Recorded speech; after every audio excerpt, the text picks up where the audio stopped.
Na hora de viajar de avião, muita gente tem optado por reduzir o peso da bagagem para não precisar pagar a taxa para despacho de malas.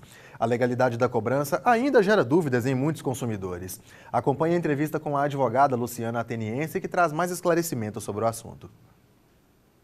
Especialista em direito dos viajantes, Luciana Ateniense nos responde a algumas questões sobre taxa de bagagens.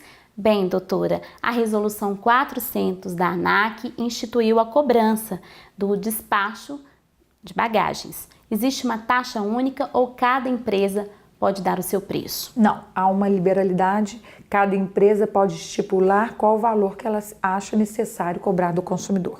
Caso o viajante decide não pagar essa taxa, pode, e o valor e o peso da mala sendo 10 quilos, né, a mala de mão. Existe alguma outra questão que ele tem que se atentar? Tá.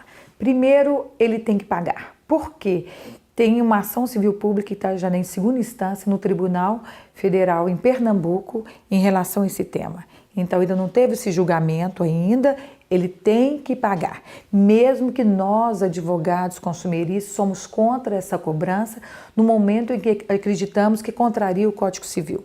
Porque o Código Civil é uma lei federal em que ela não determina uma distinção entre transporte de passageiros e sua bagagem. A ANAC, uma agência reguladora, ela determinou, no nosso entendimento, contrariando uma lei federal, que agora a bagagem ela seria acessório. Seria um acessório e teria que ter essa cobrança.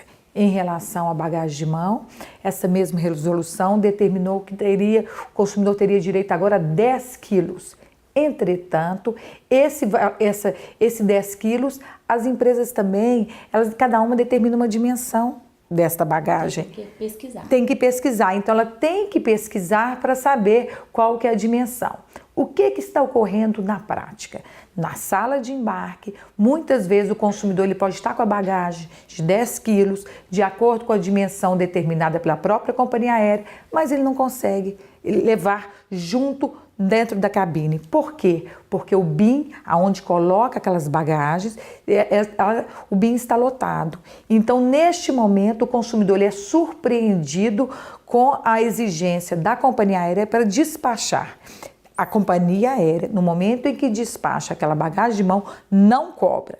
Mas gostaria de salientar que aquela passagem, aquela mala de mão se torna vulnerável para o consumidor no momento em que tem seus pertences pessoais, objetos de valor. Aquela mala não está identificada porque ele acreditava que era uma bagagem de mão e nem está lacrada. Sim. Então, neste momento, o consumidor é imposto essa vulnerabilidade e o que a gente observa é que muitas vezes até essas bagagens estão sendo furtadas ou violadas. Sim. Mas a dimensão a companhia aérea estabelece e o consumidor, por cautela, tem que ligar antes para ver qual que seria essas dimensões necessárias para essa bagagem de mão. Certo. A liminar específica em relação à taxa de bagagens entrou em vigor em junho de 2017.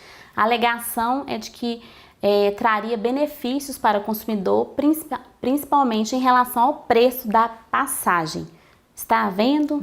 Não está havendo. E na época, né, falava, isso vai acontecer a longo prazo. A ANAC, que é a agência reguladora desse setor, falava de uma forma até otimista, vai diminuir. E não diminuiu. E, sinceridade, eu tenho minhas ressalvas em relação se vai realmente diminuir. Por quê? O valor do bilhete ele está vinculado a outros serviços com valor extremamente superiores à própria bagagem despachada, como o valor do barril do petróleo, da mão de obra dos funcionários, do leasing da aeronave. Então, o impacto da bagagem despachada pelo passageiro é mínimo, é irrisório em relação ao valor do bilhete. Muito obrigada.